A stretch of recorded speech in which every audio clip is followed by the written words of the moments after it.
Hello students, welcome to my channel.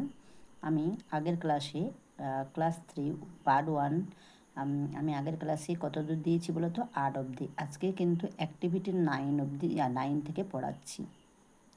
Feel in the blank with this বা that one is done for you. কোনটাতে this বসবে, কোনটাতে that বসবে, সেটা তোমাদের আইডেন্টিফাই করতে হবে। এবারে দেখো, এখানে বলেছে দিস ইজ এ গার্ল, এই হয় একটি বালিকা, মানে মেয়ে আর কি।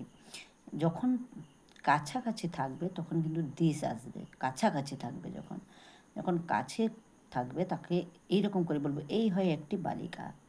যখন একটু দূরে থাকবে, দিস মানে কি এই, দিস মানে কি এই, দ্যাট মানে ওই, ওই হয়ে একটি বালিকা মানে অনেক দূরে। যখন আমি নির্ধারণ, ওই দেখো ওই জায়গায় ওই দূরে একটা বালিকা।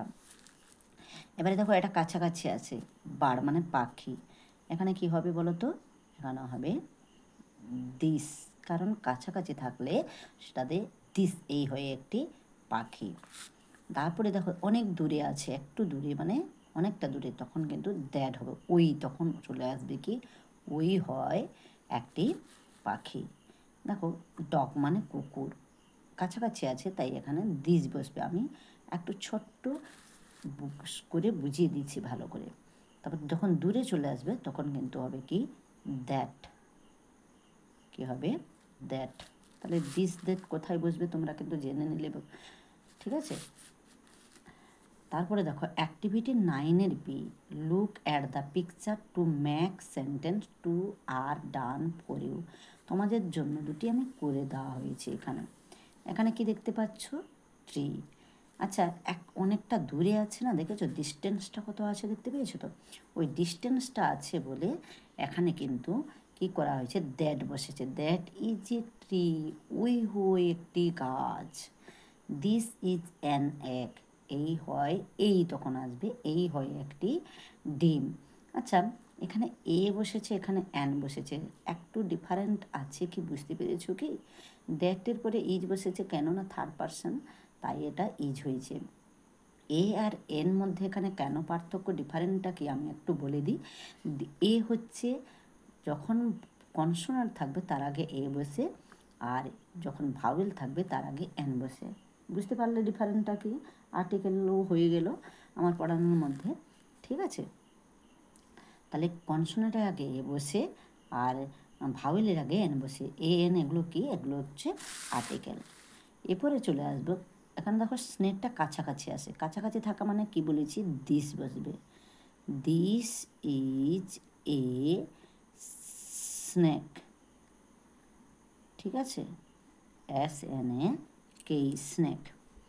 যখন এখন দূরে আছে, দেখেছো পাতাটা কত একটু দূরে, এটা কাছাকাছি আছে, এটা দূরে আছে, তাহলে এখানে কি বসবে আমি বলেছি আগের থেকে, একটু দূরে থাকলে that. That is a leaf, LEAF, leaf মানে পাতা। দেখো এলিফ্যান্ট মানে হাতিটা কিন্তু কাছাকাছি আছে, তাহলে কি বসবো, this is a elephant,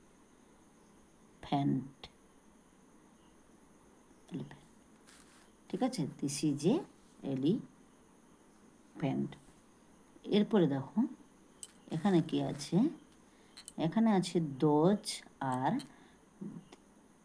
these are those, singular, these, DHIS, this, যেটাকে দিজ বলে আর কি। ওই দিজের যে প্লুরেল হচ্ছে দোজ, ঠিক আছে, সরি, ডেটের প্লুরেল হচ্ছে দোজ।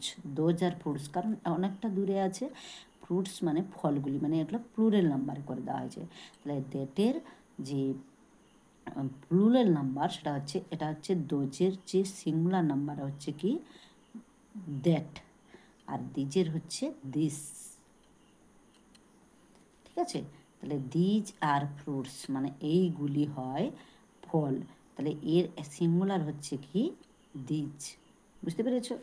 তাহলে দেখো এটা কাছাকাছি আছে, ভেজিটেবলস, তাহলে এখানে কাছাকাছি আছে মানে দিসের তোমার দিজের প্লুরাল করতে হবে দিজ, দিসের প্লুরাল করতে হবে দিজ, দিজ আর ভেজিটেবলস। এবারে দেখো অনেকটা দূরে আছে এটা, তাহলে এখানে হবে those, THOSE, those are vegetables. ঠিক আছে, এখানে দেখো লিভস মানে পাতাগুলি আছে, কার দূরে আছে, তাই এখানে ডেটের প্লুরেল কী হবে, দোজ, দোজ আর লিভস। এটা দেখো কাছাকাছি আছে, তাই এখানে দিজ হবে। দিজটা কেন হবে না, দিজটা যেহেতু দিসের প্লুরেল, তাই এটা দিজ হয়েছে। তাহলে আজকের ক্লাসে আমি কি পড়ালাম বুঝতে পারলে, আজকে these are that, those, these, এই 4টা জিনিস পড়ালাম। যদি কাছাকাছি থাকে সেটাতে দিজ বসে, যদি একটু দূরে থাকে তাহলে কিন্তু দ্যাট বসে। আর দিসের দি প্লুরেল সেটা হচ্ছে দিজ, আর দ্যাটের হচ্ছে দোজ। তাহলে আজকের ক্লাসে আমি তোমাকে দিস এবং দ্যাটের, দিজ আর দোজের ব্যবহারগুলো আমি ঠিকমতো বোঝাতে পারলাম। যদি ভালো লাগে ভিডিওটি, তাহলে কিন্তু স্টুডেন্টদের বলছি একটু কমেন্টের সাহায্যে জানাবে কোন জায়গাটা তোমাদের খামতে থেকে গেল, আমাকে একটু কমেন্টের সাহায্যে জানিয়ে দিবে। তাহলে আমি অতি আগ্রহী সহকারে আরও ভালো করে বোঝানোর জন্য চেষ্টা করব। ঠিক আছে, আজকের মতন বিদায় নিলাম। পরের ক্লাসে আবার পরের টপিকগুলো পড়াবো। ঠিক আছে, আজকের মতন আমি বিদায় নিলাম।